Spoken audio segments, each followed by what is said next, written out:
Erving Goffman was a famous sociologist in the 1940s, and he studied people and the nature of their interaction. So while he was observing people in their social setting, he noticed a lot of interesting things. He noticed that people plan their conduct. They want to guide and control how they're seen.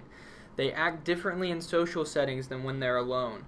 And they also want to put forth the best presentation of themselves that they can. And he says that people do all these things through a process called dramaturgy.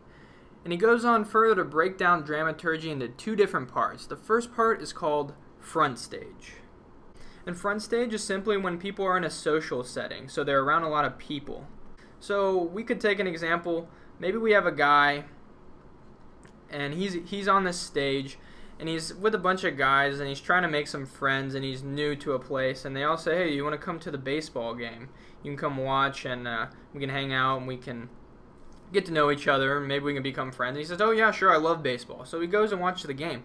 But really, he doesn't like baseball at all. Maybe he really hates baseball, but he's just doing it to sort of give off the impression that, hey, I'm pretty cool and I like sports, so maybe we can be friends. So he's just trying to manipulate how he's seen so he can gain favor with those people and get some friends. So that's front stage. It's sort of putting on a front and acting for an audience.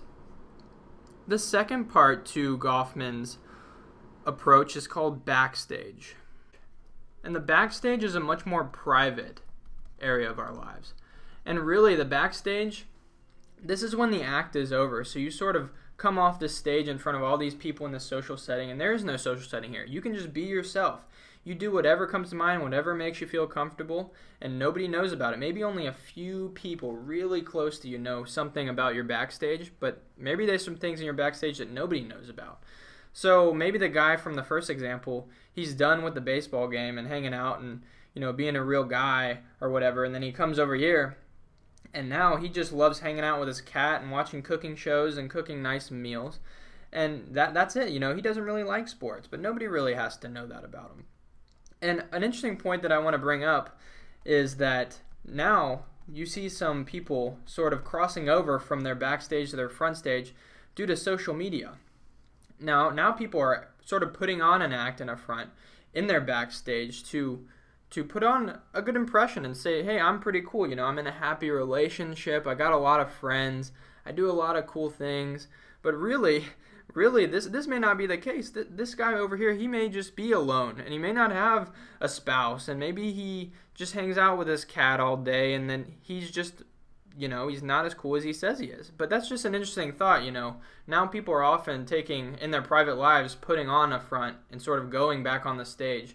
So these two are kind of related in that way. So just to review here, the front stage, you know, this is a carefully thought out act that you do in social settings just to gain favor and maybe use it to your advantage one day. And the backstage, this is a much more private area of your life that not a lot of people know about, and you can sort of kick back and relax and do whatever you want. And now we see that these two are sort of related because people through social media are sort of crossing over into the front stage and putting on an act in their private lives. So this is just a way that we can understand how we all behave as humans in a social setting.